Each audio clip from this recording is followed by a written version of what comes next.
ዛሬ ደግሞ በጣም አሳስቦኝ ዋልኩት። እዚህ አሜሪካ ውስጥ በተለይ ልጆች ያላችሁ ቤተሰቦች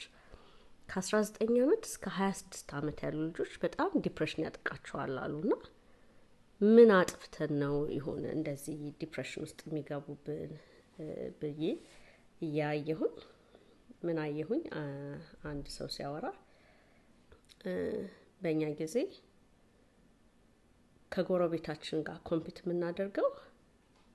በቃ ቅርብ ካሉ ሰዎች ጋር ነው ከጎረቤቶቻችን ጋር ነውና ኑሯቸውን እናውቃለን እነሱ እንዴት እንደሚኖሩ ምን እንደሚበሉ የት እንደሚሰሩና ብዙ ነገራቸውን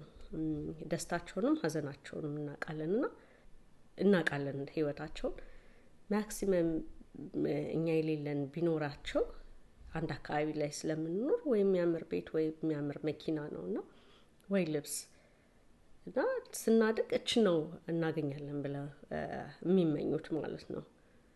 እና አሁን ግን ልጆቻችን በተለይ ሶሻል ሚዲያ ላይ በጣም አዲክሽን አለባቸውና ሪያሊቲው የሚያዩት ነገር ምን ሆነባቸው ሀብታም መሆን ይሄ በመኪና በቤት ብቻ አይደለም እንትን የሚላቸው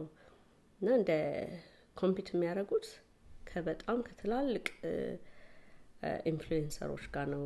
ሶሻል ሚዲያ ላይ ወጥተው ካሉ ሰዎች ጋር ለምሳሌ ሚስተር ቢስ ይላሉ ገና በልጅነታቸው በይሄ ነገር የሚጀምራቸውና ከፍ ያሉ ሲመጡ እንትኑን ሪያሊቲውና ኤክስፔክቴሽናቸው በጣም አልገናኝላቸዋል እና በዚህ መሃል ሃፒነስ ደግሞ የሚባለው ሪያሊቲያችን አሁን ያለንበት ሁኔታና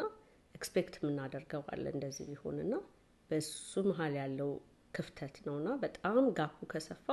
ዲፕሬሽን አለው ነው የሚሉት ባለሙያዎችና ልጆቻችን እንደዛ እየሆነባቸው ነው ከፍ ካሉ በኋላ በተለይ ኮሌጅ ከገቡ በኋላ በጣም ብዙ ዲፕሬሽን አለባቸው እንደውም አዲክሽን ውስጥ ራሱ በጣም ልጆቻችን እየገቡ ነው የሚል ነገር አለና እስኪ ምን ትላላችሁ ኮሜንት ላይ ሼር አድርጉን ኢንፎርሜሽኑን እና በጣም ስላሳሰበኝ ነው እስኪ ሰማችሁ ነገር ካለ ሼር አድርጉን